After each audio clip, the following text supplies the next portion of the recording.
गरिबांचा थोरला दवाखाना असलेल्या छत्रपती प्रमिला राजे रुग्णालयात अनेक घोटाळे झाले असल्याचा ठाकरे गटाचा आरोप। कोल्हापुरातील गरिबांचा थोरला दवाखाना म्हणून छत्रपती प्रमिला राजे रुग्णालयाची ओळख आहे, मात्र छत्रपती प्रमिला राजे रुग्णालयात अनेक घोटाळे झाले असल्याचा आरोप शिवसेना उद्धव बाळासाहेब ठाकरे गटाकडून करण्यात आलेला आहे आणि यावेळी हृदय शस्त्रक्रिया विभागात साधारण 25 कोटी लागत असताना 52 कोटींचा खर्च कसा दाखवण्यात आला।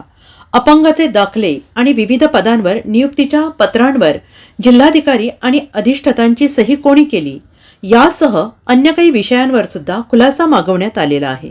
दरम्यान या संदर्भात शिष्टमंडळाच्या वतीनं CPR अधिष्ठातांना निवेदन देण्यात आलं आहे। तर CPR डब घ्यायला येण्याचं कारण तेच आहे, इथं नोकरी करायची, इथले पगार घ्यायची, इथे अलाउन्स घ्यायचे, सगळं घ्यायचं आणि स्वतः एक खाजगी दवाखाने चालवायचे आणि मग इथं याचं गिराईक हेरायचं आपण आणि ती गिराईक आपण न्यायचं। इथं अनेक कोल्हापूरच्या केसेस झालेल्या आहेत। आता त्या मॅडम सांगतात आम्ही गुन्हे दाखल करतोय, पण पोलीस प्रशासन आम्हाला सहकार्य करत नाही, आम्हाला ह्या DHO सहकार्य करत नाही, म्हणून जिल्हाधिकारी अध्यक्ष आहेत। जिल्हाधिकारी जबाबदारी तेवढीच आहे। जिल्हाधिकाऱ्यांनी DSP साहेबांनी COनी एक कॉमन मिटिंग लावली पाहिजे, आम्हाला पण बोललं पाहिजे, ह्या सर्व अधिकारी बोललं पाहिजे की असं नाही पाहिजे की तुझी हद्द ही माझी हद्द।